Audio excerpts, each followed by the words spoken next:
Hello everyone, I'm Swati, Kahani Vachak Swati. I'm a storyteller and today I'm going to tell you the story about the Inch Prince. So this is the book, The Inch Prince. It's retold by Russell Punter and it's illustrated by Matt Ward. So, this is a story, a very cute little story about the Inch Prince, a small little boy who's an inch tall.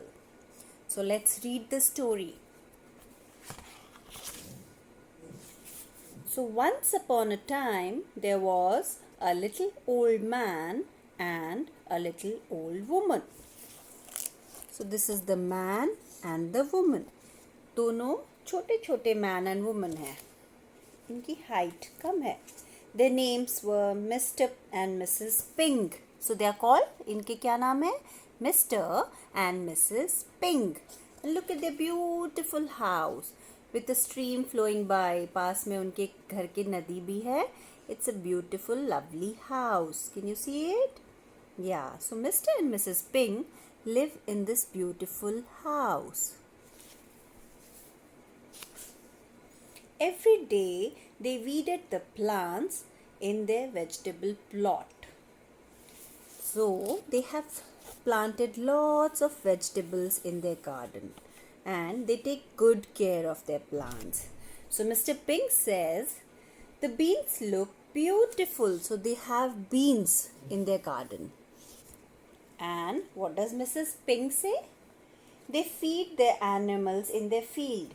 And their hens look really happy. See?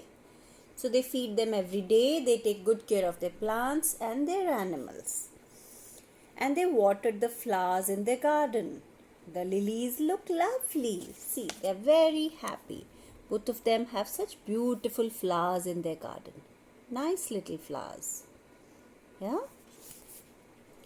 They had everything they wanted. Well, almost. So, there is something missing in their life. Otherwise, they have everything else in their life. They are very happy. So, what are they missing? I wish we had some children, said Mrs. Ping one evening. They didn't have a child. So, they're missing a child. They wanted to have a child. Only a teeny child could fit in our house, our tiny house, said Mr. Ping sadly. Because they're tiny, they're small in size, their house is also small. So what they're saying is that only a chotu baby will fit in this house. Not a tall boy, but a small little tiny boy. But small things can be special too, said the wife. I wouldn't care if they were just 1 inch tall. So Mrs. Ping wishes that she has a baby. Even a 1 inch tall boy will be fine with her. At that moment, a fairy flew by. She heard what Mr. and Mrs. Ping said. See, there's a little fairy who's flying near their house and they listen to what they're talking near the window. And what do fairies do? They make your wishes come true. So what happens? She noticed their lovely vegetables, happy animals and tall flowers. So she sees that they take good care of their belongings. They take good care of their plants, their animals, their flowers. And so what happens? These people are kind, thought the fairy. I'll be kind to them. So this fairy, the sweet little pink fairy, is thinking that I should be kind to them because they're kind to their belongings.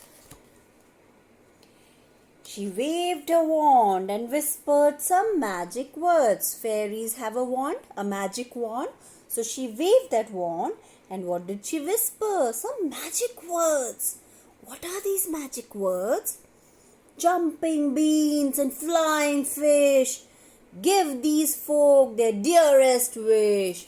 So she says, jumping beans and flying fish. Give these folk their dearest wish. Abracadabra, something like that. And Their wish will be fulfilled soon. Soon afterwards, Mr. and Mrs. Pink had a teeny weeny boy. In fact, he was just an inch tall. Can you see this teeny weeny boy? He's just an inch tall. Sweet, na? He's very, very sweet. Let's call him Isenboshi, said Mrs. Pink. It means 1-inch boy. Or Issy for short, said her husband.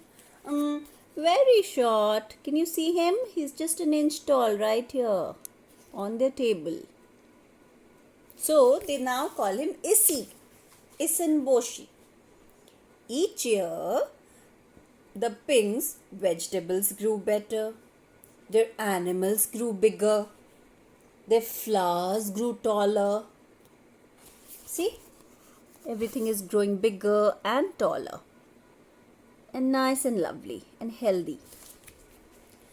But Issy stayed small.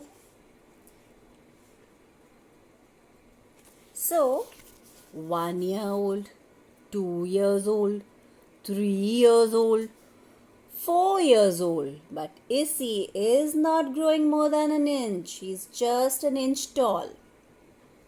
And he thinks maybe if he stands on his toes, he'll be a bit taller. So this is Issy's chart. He's just right here, 1 inch tall. Poor thing.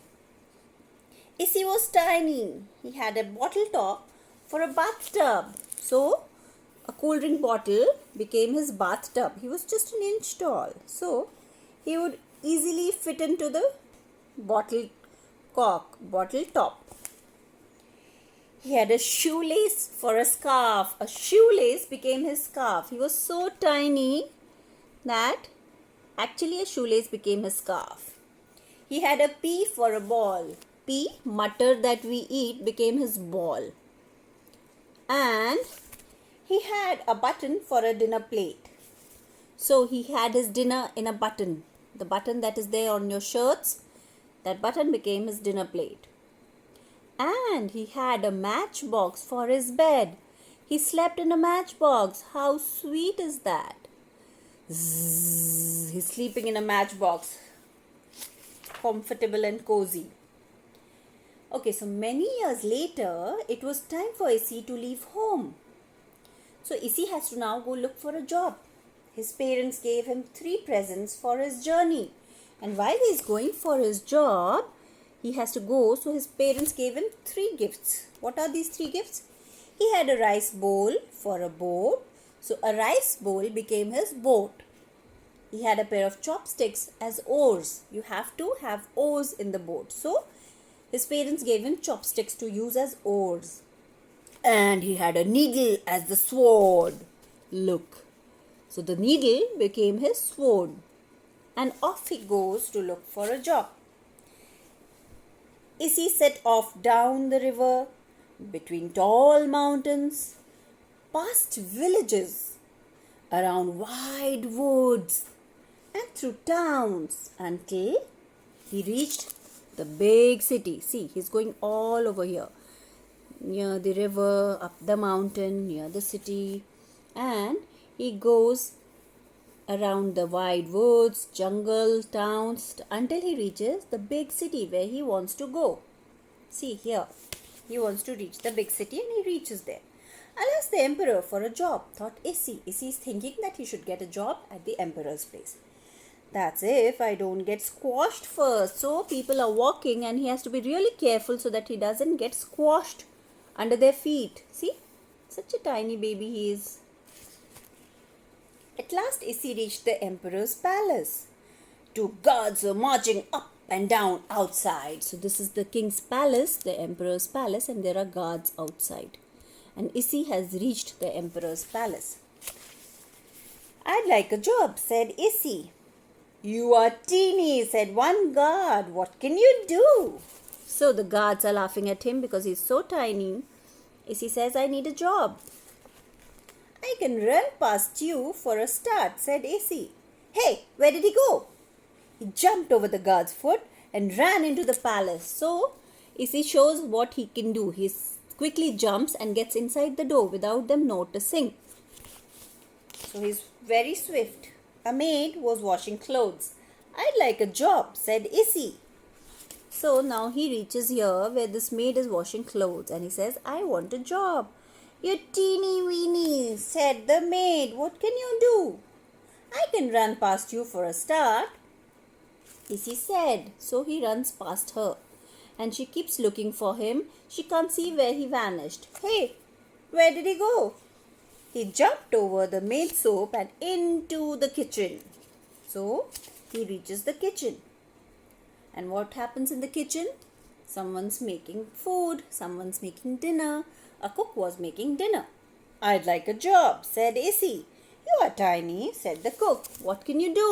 So the cook is also wondering what this tiny little boy can do for him. "I can run past you for a start." And again, he runs past the cook. And the cook is now wondering, where did he go? And in the meanwhile, Issy goes past the cook to the next room. Issy was in the throne room.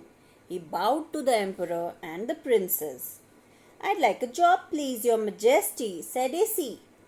"Would you indeed?" said the emperor. "He's teeny weeny, daddy," said Princess Chi-Chi. "What can he do?" So he reaches the throne room where the king, the emperor and his daughter is sitting.